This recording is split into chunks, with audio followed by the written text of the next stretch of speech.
After falling short in the final in 2021, the Southern Brave women are surely looking for revenge in 2022. Our squad preview is going to ask that question, whether they can go one step further.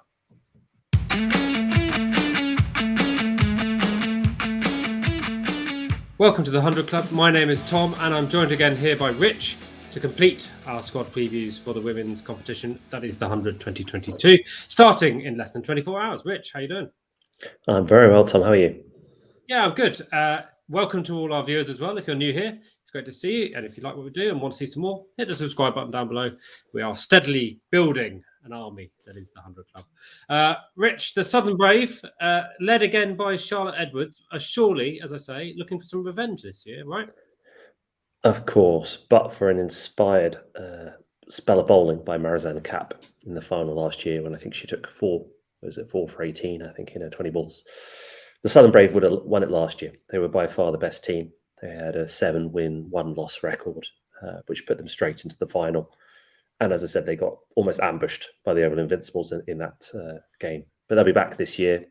I mean, I know we usually leave it to the end to do our prediction, but I look at this squad, and for me, these are the absolute overwhelming favourites to win the trophy this year. It just looks very strong all the way through the side. So looking forward to dissecting it with you over the next 10 or 15 minutes.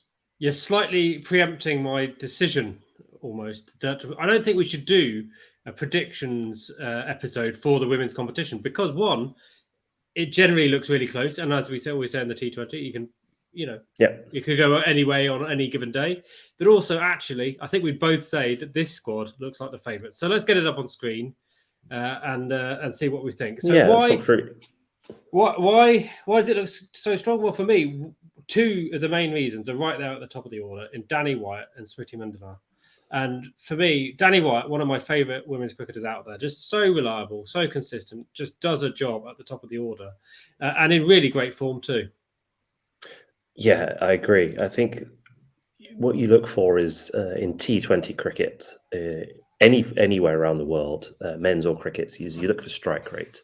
And both Smriti Mandhana and Danni Wyatt both have the ability to score incredibly quickly. And not just in the power play, they can then take that on through the innings as well. We saw that recently. Mandhana was absolutely fantastic at the Commonwealth Games, particularly that semi-final against England. He was smashing it all over the place. Yeah. So they've got that fantastic platform from last year in terms of the opening partnership. And don't forget, in that final, Smriti Mandhana didn't play in that game. She'd left the tournament slightly early because of COVID bubbles. She sort of wanted to get back to India to have a bit of family time, I think, before the next tour. Won't have that issue this time around. I think she'll play the whole tournament, and I think the Brave will be stronger for it. Yeah, well, if that wasn't enough, then throw in a couple of England stars who are doing very well this season as well in Sophia Dunkley and Maia Bouchier. Yeah, both sort of key parts of the England sort of short format setup now. I mean, Sophia Dunkley, she can open the batting for England, but she's not going to get into open the batting for the Southern Brave. I mean, it's almost an international side when you look at it, because with the exception of I think Tash Norris and Carla Rudd, everyone else in this side has played international cricket in the last 12 months. Obviously, Anya Shrubsole's now retired from England duties, but I mean, that was of her own volition. I think if she wanted to carry on, she still became picked. Lauren Bell's forced herself into this side. Freya Kemp has been in the England squad and playing the last few games at the Commonwealths. And of course, as you say, at the top of the order, Sophia Dunkley and Maia Bouchier are in the England setup as well. So it's international standard from all the way through. Yeah, and that's not to be disrespectful for the other teams out there in the 100. Many of them can also boast similar levels of caps, I think, throughout much of their squad, but not to the same form and also in the same quality of lineup, I think, that we're seeing in the same balance, ultimately, that the Southern Brave attack has. Because then you get to the middle order there. Tahlia McGrath, I think, has absolutely firmly put her mark down as one of the keystones of that Australia setup. And we saw last year, Amanda-Jade Wellington was just taking wickets for fun. Yeah. Hopefully Tahlia McGrath recovered from COVID before the start of the 100. Slightly controversial, wasn't that, in the final of the Commonwealth Games? But as you say, she's really established herself in that Australian team. You're undoubtedly the best side in the world. And then I think the other thing when you look at it 1-11, and you do the comparison with other teams, can boast 7 or 8 players with international experience, so your recent international experience. Here, it's obviously, as we say, it's more off the side, but you also look at the replacements, and the likes of sort of Georgia Adams and Paige Schofield would probably be starting at 7 of the other 8 teams. But here, because of the strength and depth of the Brave, they're going to be on the bench, hopefully waiting for their chance, whether it's through injury or loss of form. But it just looks a very, very strong squad all the way through from 1 to players like Ella McLaughlin and Joe Gardner as well, of course. So all the way through 1 to 16 just looks very strong. Yeah. So where are the weaknesses in this squad there? For me, Carla Rudd probably in a specialist keeper. Maybe in as low as 10, you've got her there. Maybe you could have someone who offers a bit more with the bat, I think, out there. And also some of the bowling lineup, you could accuse of at least being a little inexperienced, a little youthful, perhaps, compared to some of the others. Now, it doesn't come with, any fear, because we've seen, as you say, Lauren Bell, you had a good chat to last year in the tournament, has broken through into the England setup. Freya Kemp, just 17-year-old, has already broken into that England setup. But could some of the teams bully some of that bowling attack? Maybe. I wouldn't necessarily it's about the bullying the bowling attack. For me, it's the lack of spin. Perhaps is their area of weakness. Obviously, Amanda-Jade Wellington brings that, but the rest of them tend to be medium or medium fast. So, I mean, that could play into the hands of batters who like a bit of pace coming on. Maybe some of the smaller grounds, shorter boundaries. That could challenge them a little bit.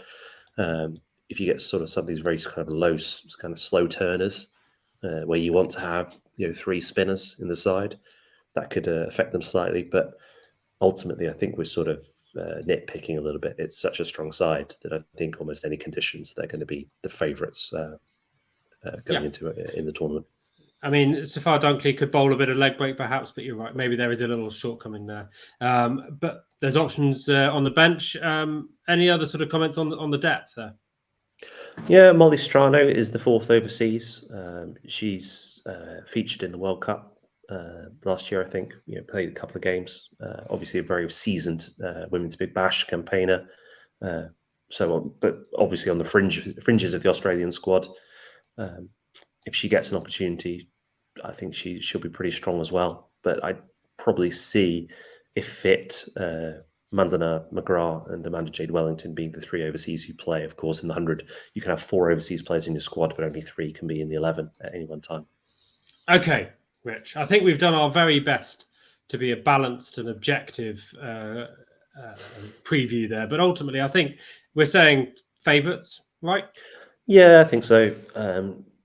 As we say, the women's 100 follows the domestic structure with the 8 regional teams that we have. The Southern Vipers feed into the Southern Brave.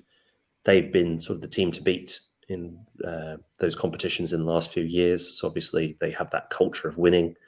They've added to it in some sort of very strong players, both from the England camp and then also the overseas. So, and as you mentioned at the start, very well coached by Charlotte Edwards. So I think they sort of have every base covered. Yeah, well, you've heard it here first, fans. If you are a fan of the Southern Brave, book your tickets to Lords now in early September. Rich thinks you're going. No refunds are available. Thank you very much for joining us for those previews, Rich. If you've enjoyed what we've done there, as I say, do hit the like or subscribe button down below. It does make, it makes us happy. And let us know what you think about the picks that we've made there. Do you think we should be as confident as we are about the Southern Brave women's chances? If not, then put a comment down below and tell us who we should be looking at instead. Rich, time to go and watch some cricket. Time to go. Okay, catch you next time on the 100 Club. Bye.